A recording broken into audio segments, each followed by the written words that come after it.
Good morning. I'm in Georgia, people. I have arrived at my destination, and I don't see any other trucks here, so I'm first to unload. But I've got to pull around, untarp this, and then pull into the building forward to get unloaded. Okay, 2 canvas tarps, 2 steel tarps are off. Now to unstrap and take off my trip chain.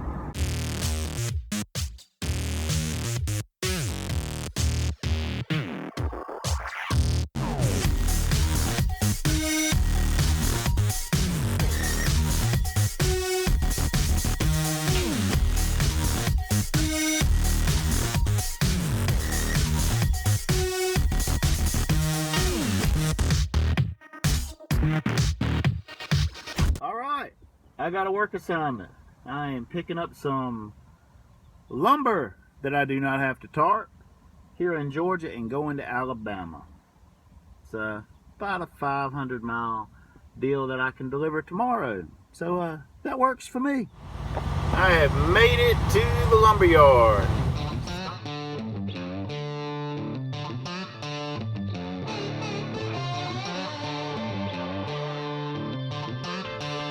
I woke up this morning, tied my boots up, cause I knew it was gonna be a long day.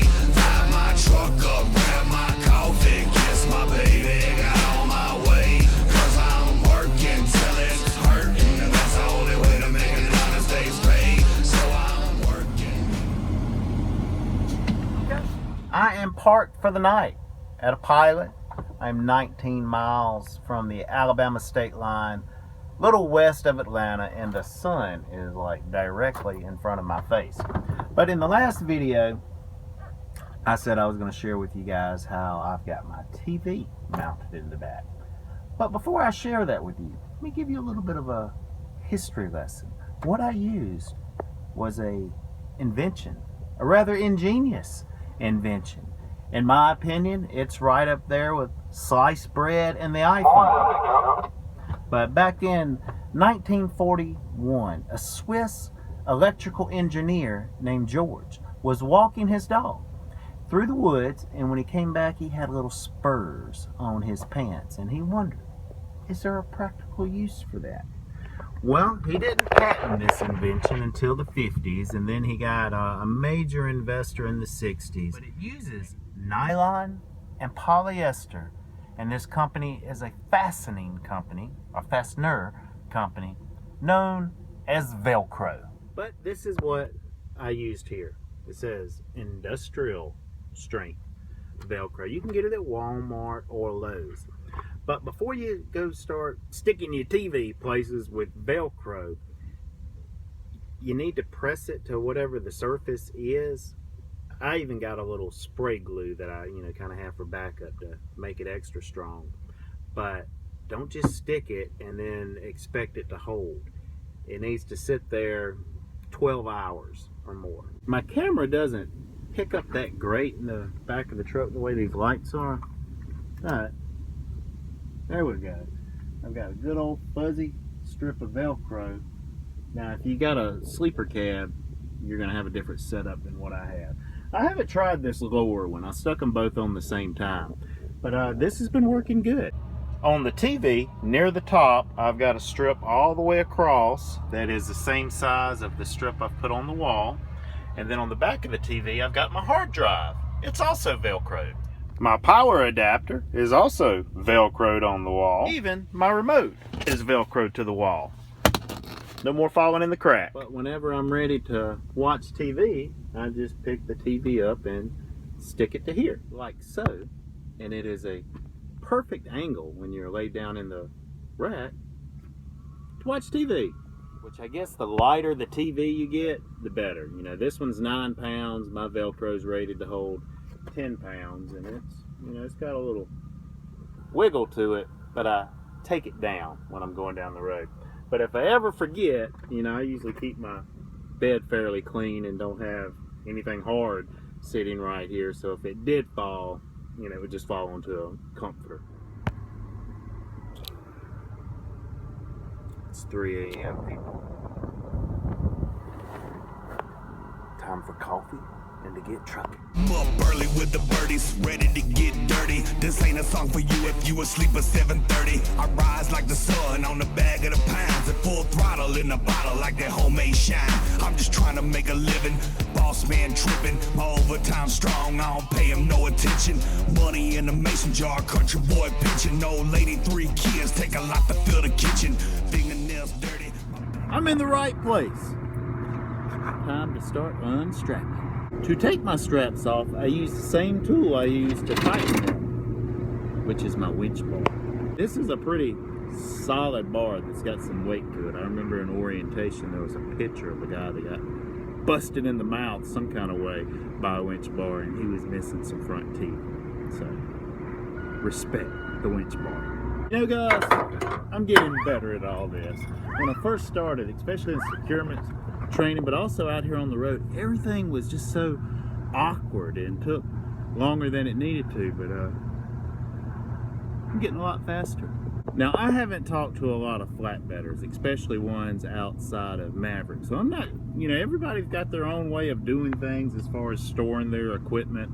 I see some guys with their tarps, you know, strapped down on their trailer, which we've got tarp boxes, but this is called a strap winder.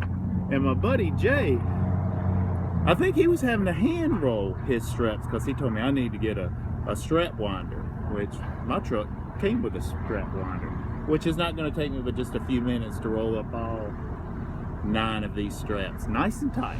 But the unloading has begun.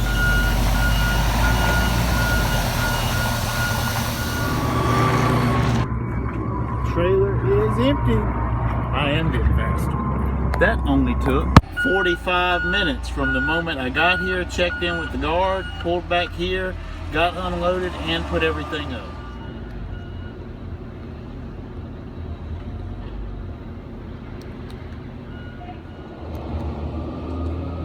Well, I got my load assignment in, and it looks like I will be running through the weekend. Got a load going to Connecticut from here in Alabama. It's about 200 miles away where I'm picking up from, and I'm still learning, you know, the Maverick way, but it looks as if this delivers Tuesday morning, or I'm thinking hopefully it just has to be there by Tuesday morning because I should be able to get it there Monday morning. But it's time to get rolling again, guys.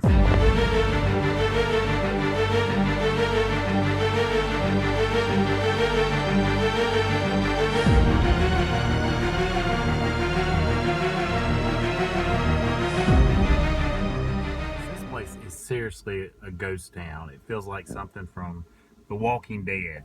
There's no people anywhere around. There's not even birds. But I made a couple phone calls, and here's the deal. There are 2 trailers loaded that's actually going to Monroe, Connecticut to the CVS. That one, and then that one over there. I can take my pick. Either one of them. They're going to the same place, and I can deliver it Monday, which is awesome.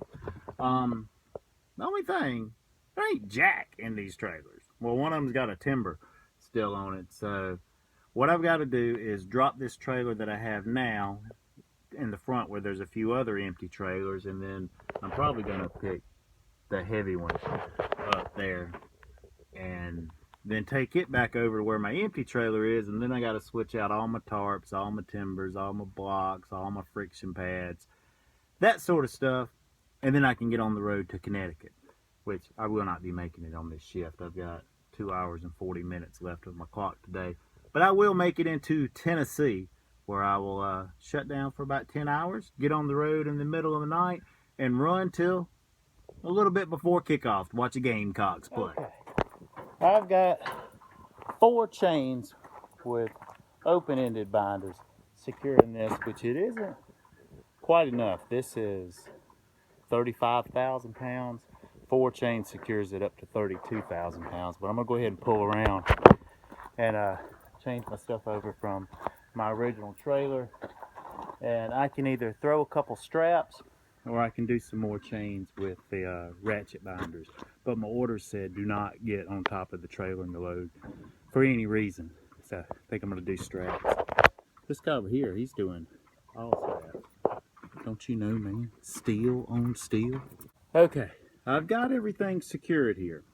This is 35,000 pounds of steel. So as far as minimum securement requirements is 8, because each one's rated for 8,000 pounds. So that's good for 40,000 pounds. This though, there's different sections of it. And as I was tightening it down, it kind of shifted a little bit. So it made me feel a little uneasy. So I put 3 straps and 4 chains. So that's secured up to 56,000 pounds.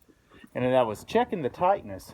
The first one I put on, I mean, it's tight, but I think I might can get one more link out of it. So I'm gonna do that, because that's a pretty important one. If I get in a hard braking situation, if that moves forward, look where it's going.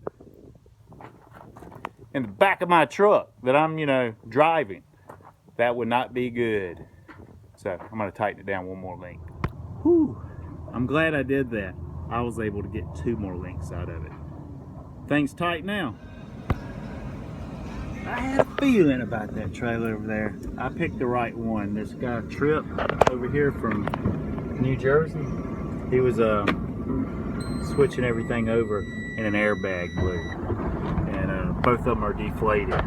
So he can't move until he gets that stuff fixed. And I'm not going to hang around for moral support. Everything's good. We're on the move. But I got an hour to get to where I'm going. I wanted to take a shower, and I wanted to go to Walmart, but I don't think I got time to do both. Alright, I have made it to Walmart. Looks like it will not be a shower tonight. I'll have to do that tomorrow. But there was a sign when I pulled in that said no 18-wheeler parking. I was like, whew. Glad I got super singles, y'all. Count 'em. I'm a 14-wheeler.